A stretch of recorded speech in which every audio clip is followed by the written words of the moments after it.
Hello students, welcome back in my physics class and for class 10th, today I am going to start the next topic of the chapter electricity. Actually students, today's topic is Ohm's law.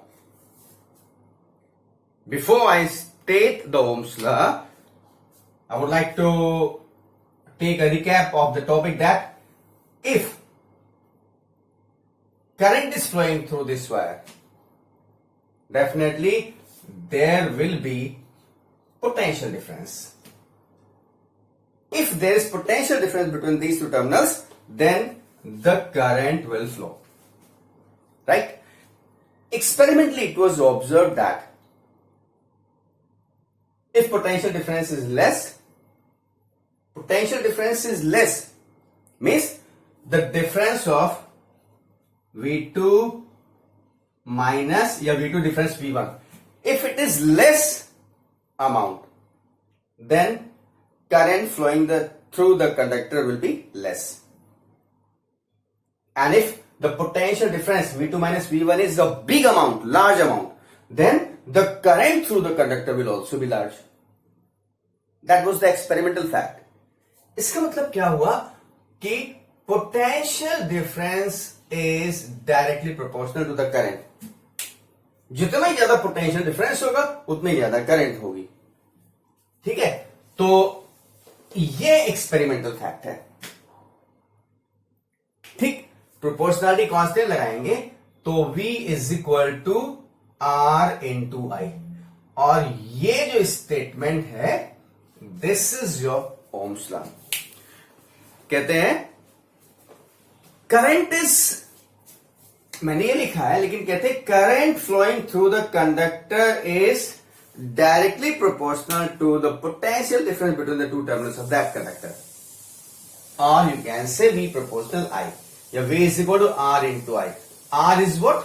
This is your proportionality constant and is known as resistance.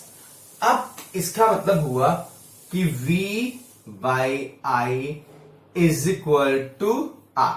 This is another form. V by I is equal to R. और R क्या है? R is your constant. और इसको बोलते हैं क्या है? Resistance.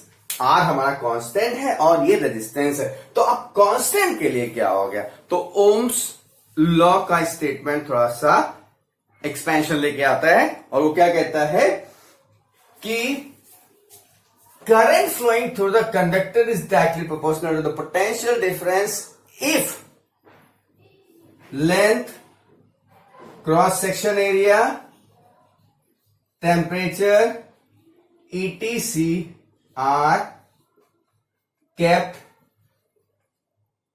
constant. Ohm's law का स्टेटमेंट कहता है कि current flowing through conductor is directly proportional to the potential difference if length, cross section area, temperature etcetera are kept constant. मतलब ये सारी चीजें कांस्टेंट है. तो अब अगर कोई कंडक्टर है, मान लीजिए ये कंडक्टर है हमारा और टर्मिनल ए से बी तक का है, तो ना तो इसकी लेंथ बदलने वाली है और ना ही इसका क्रॉस सेक्शन एरिया बदलने वाला. कब तक? जब तक हम इसको यही यूज करते हैं. हाँ, जब वायर ही चेंज कर देंगे तब तो लेंथ भी बदल सकती है, क्रॉस सेक्शन एरिया बदल सकता है, मटेरियल भी बदल सकता है. तो for particular wire, given wire, I proportional V या V proportional I provided that the temperature of this remains constant. ये चीज समझ में आ गई? तो ये आपका ओम्स लॉ है, सिंपल सा. The current flowing through conductor is directly proportional to the potential difference between the two terminals if length, cross section area, temperature, etc. are kept constant. So this is Ohm's law. Student, make the notes of this Ohm's law. फिर मैं इसके आगे की बात करता हूं. Completed? Okay, students, this is the Ohm's law. That is V proportional I या V is equal to R into I. R is the constant, is the Ohm's law. तो अब क्या कर रहा हूं मैं? इसके आगे चलता हूं. जैसे मैंने अभी लिखा कि V by I is equal to R. R क्या है? रेजिस्टेंस. तो now the term is the resistance. What is the resistance? Resistance का अगर लिटरल मीनिंग देखें तो resistance is the hindrance. Resistance is the hindrance offered in the flow of charge in the conductor. Right? Hindrance मतलब आपको मालूम है कि किसी ये कंडक्टर है, कंडक्टर में फ्री इलेक्ट्रॉन्स हैं, ये अपना रैंडम वे में मूव कर रहे हैं, तो करंट कब फ्लो करेगी? इसमें करंट केवल तब फ्लो करेगी जब इसके एंड्स पे पोटेंशियल डिफरेंस डेवलप किया जाएगा. करंट फ्लो करने से पोटेंशियल डिफरेंस नहीं होता, पोटेंशियल डिफरेंस सेट करने के बाद ही इसमें करंट फ्लो करनी शुरू करती है. तो अगर हमने V1 और V2 पोटेंशियल डिफरेंस सेट किया तो करंट फ्लो करेगी. अब करंट फ्लो करनी शुरू की, तो जब करंट फ्लो करेगी तो ये जिगजैग पोजीशन नहीं रहेगी, ये तो नॉर्मल कंडीशन में थी विदाउट पोटेंशियल डिफरेंस. अब क्या होगा, सारे इलेक्ट्रॉन्स जो हैं they will start moving in one direction. अब जब ये मूव करेंगे तो थोड़ा चलेंगे, यहां टकरा जाएंगे किसी से, दूसरे इलेक्ट्रॉन से या एटम से या उसके आयन से, किसी से टकराएंगे. तो टकराएंगे तो इसके फ्लो में क्या आ रहा है? ऑब्स्टेकल आ रहा है, hindrance. This is the resistance. Clear? तो रेजिस्टेंस क्या है? In fact resistance is the obstacle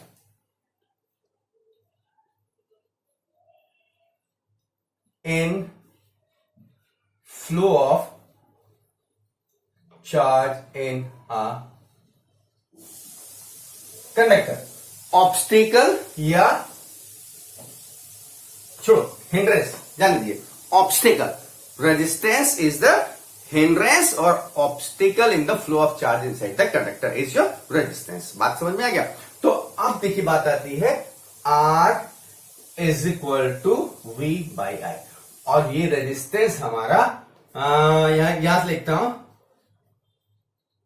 resistance is, तो ये रेजिस्टेंस हमारा कांस्टेंट रहेगा कब?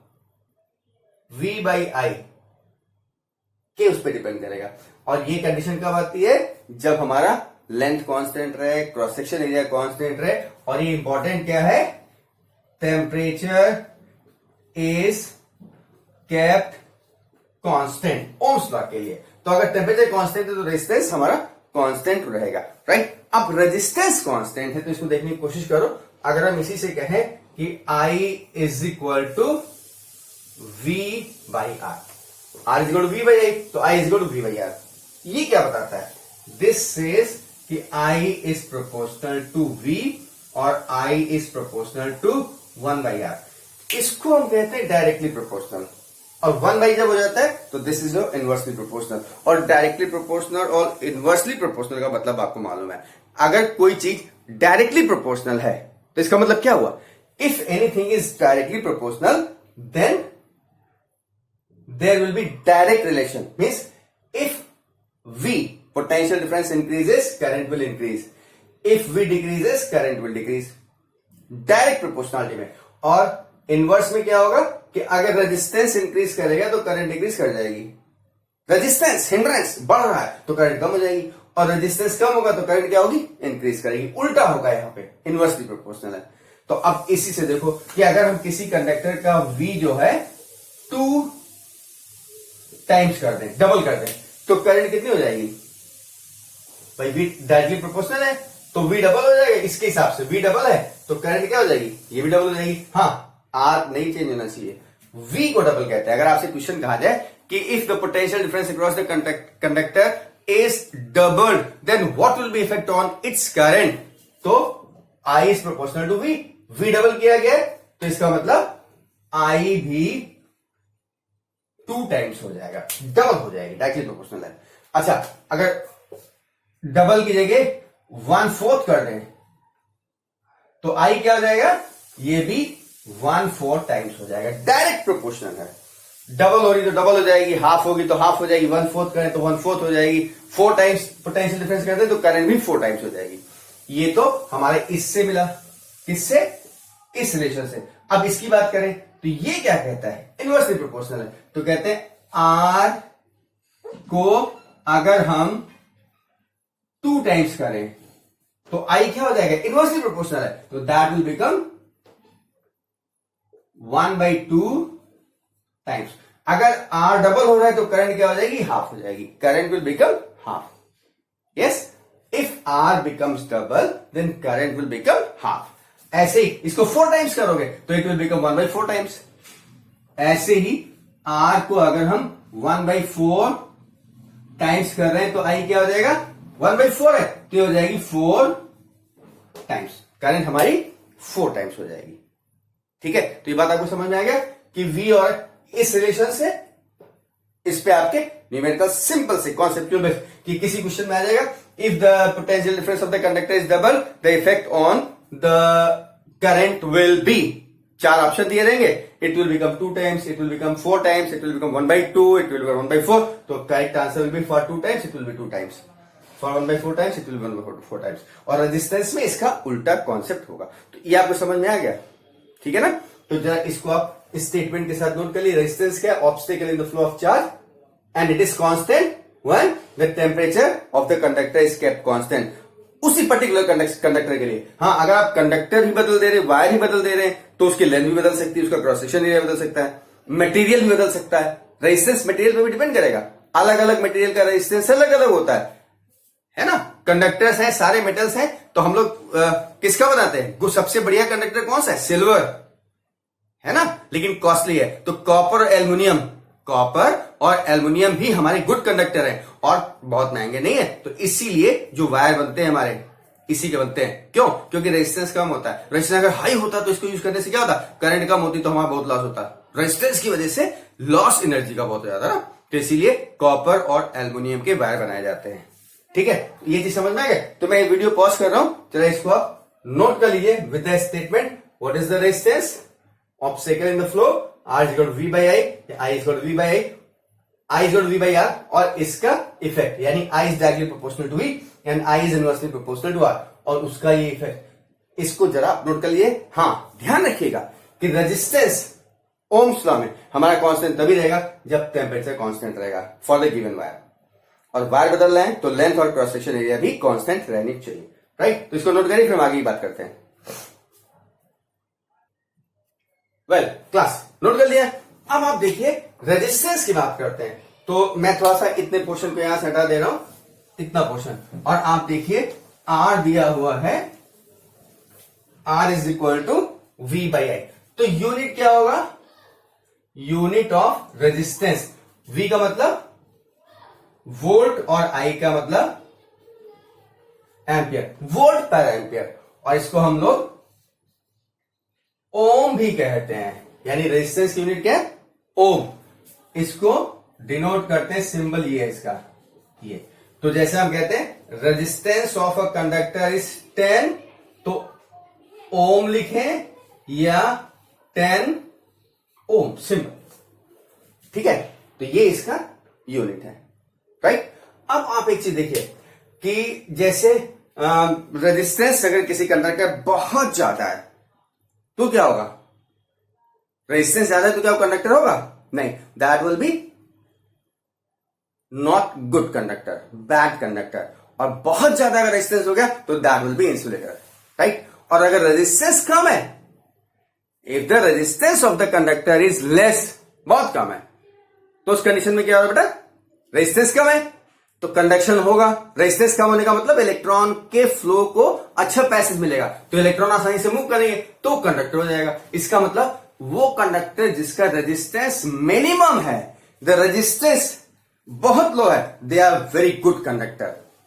नोट करके देखिएगा, the substance whose resistance is very low are very good conductor. और मैंने पहले ही बताया कि silver is the good conductor, the best conductor, सबसे बढ़िया कंडक्टर सिल्वर है मेटल्स में. उसके बाद जो है फिर और सब आते हैं, लेकिन कॉपर और एल्युमिनियम भी गुड कंडक्टर की कैटेगरी में आते हैं. और इसीलिए जो वायरिंग आप रोड पे देखते हैं या घर में जो वायर आते हैं आपके, तो उनके अंदर कॉपर या एल्युमिनियम का वायर होता है. तो conductor with very small resistance R good conductor and conductor with very large resistance R insulator.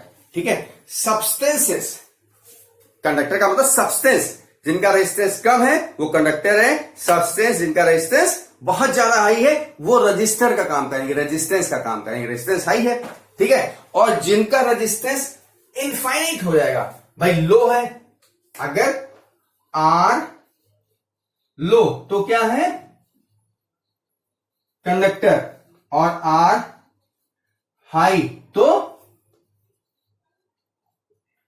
Register, और आर अगर बहुत ज्यादा हाई इनफाइनाइट है तो इंसुलेटर। अगर रेजिस्टेंस इनफाइनाइट हो गया तो now this resistance will completely oppose the flow of charge. And this condition, जब चार्ज नहीं फ्लो करेगा तो शुरुआत में मैंने बताया था ना कि जिसमें से इलेक्ट्रॉन आसानी से फ्लो करते हैं कंडक्टर है, जिसमें से फ्लो नहीं करते वो इंसुलेटर। तो ये हमारा इंसुलेटर की कैटेगरी में आ जाएगा। राइट, ये चीज समझ में आ गई। अब कहते हैं, देखिए कि इसके बाद मैं इसको हटा दे रहा हूं, वीडियो पॉज करके नोट कर लीजिएगा, ठीक है। समझते चलिए, समझना बहुत इंपॉर्टेंट है। इसके बाद जो बात आती है, यूनिट भी मिल गया आपको ओम, राइट। अब कहते हैं कि अगर V और I, जब हम ओम्स लॉ की बात करते हैं तो एक ग्राफ खींचा है। तो ग्राफ के लिए सबसे पहले देखो एक टेबल बना लेते हैं। मैं ऐसे ही रफली बता रहा हूं, ये V और I, और 1 2 3 4 5 6 टेबल ले लिया। 2 वोल्ट में 2 4 6 8 10 12, और करंट हमारी 0.5 1.0 1.5 2.0 2.5 3.0। ये किसमें है, वोल्ट में, और ये एम्पियर में।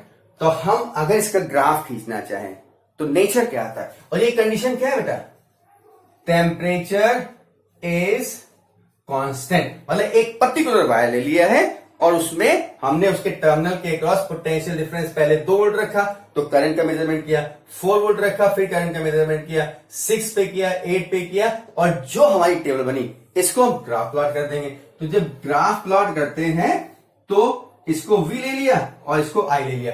अब V की प्लॉटिंग स्केल मान लीजिएगा कि 1 centimetre is equal to 2 volt, तो 2 4 6 8 10 12 ऑनवर्ड। और यहां क्या मानेंगे, स्केल ले लेंगे कि 1 centimetre is equal to 2 volt. तो हर 1 सेंटीमीटर पर 2 बढ़ाते चले जा रहे हैं, 2 4 6 8 10 12, किसमें है, वोल्ट। और आई में क्या ले रहे हैं, 1 centimetre is equal to 0.5 1.0 1.5 2.0 2.5 3.0 onward. ठीक है, फिर क्या लिखा, 1 से ये किस पे है, एक्स एक्सिस, और 1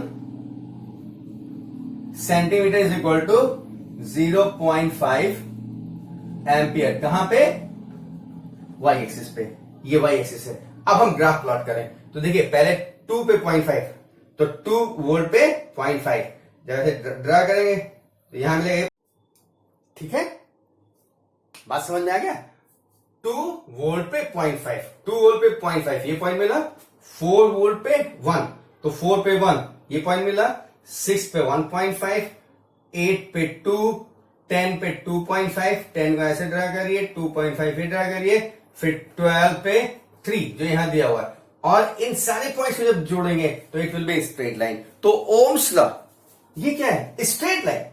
अगर स्ट्रेट लाइन आ रहा है तो इसका मतलब V by I is constant, और वो कांस्टेंट क्या होता है, रेजिस्टेंस यानी R। तो अगर ये ग्राफ स्ट्रेट लाइन है तब रेजिस्टेंस इज कांस्टेंट। ध्यान रखिएगा, ये तभी होगा, और ये कब होगा, जब टेम्परेचर कांस्टेंट रहे, लेंथ, क्रॉस सेक्शन या ये सब चीजें कांस्टेंट रहे, मतलब एक ही वायर के बारे में सेट किया जाए। तो this is the graph that will be a straight line in the condition when the temperature is constant। और अगर by the way temperature constant ना रहे तो क्या होगा, तो उस कंडीशन में मैं यहां अलग बता दे रहा हूं। देखिए इस कंडीशन में अगर ये V है ये I है तो ग्राफ कर्व हो जाएगा, it will not remain the straight line. तो इस स्ट्रेट लाइन ग्राफ को हम ओमिक कर्व कहते हैं। जो ओमिक कर्व मतलब जो ओम्स लॉ को फॉलो करते हैं। ओम्स लॉ क्या है, V by I is equal to constant, यानी resistance is constant। तो if the graph is a straight line, they are following the Ohm's law। यानी if the graph is not a straight line, it is a curve, चाहे ऐसे हो चाहे ऐसे हो कैसे भी हो, then they are non-ohmic curve, means they are not following the Ohm's law. यहां तक बात समझ में आ गई? तो अभी स्टूडेंट्स आज जो मैंने टॉपिक बताया है इंपॉर्टेंट टॉपिक, अच्छा टॉपिक है और यही आपका बेस है। आगे ये सब चीजें बहुत काम आएंगी, इसलिए ध्यान से पढ़िएगा। आज का लेक्चर मेरा यहीं पे complete. Remaining in next lecture. क्या रिमेनिंग? जो अगला टॉपिक होगा कि रेजिस्टेंस हमारा किन किन बातों पे डिपेंड करता है और कैसे डिपेंड करता है, और फिर एक नया टर्म यूज करेंगे, that will be the resistivity. That will be in next lecture. Thank you, God bless you. Note down it. Thank you.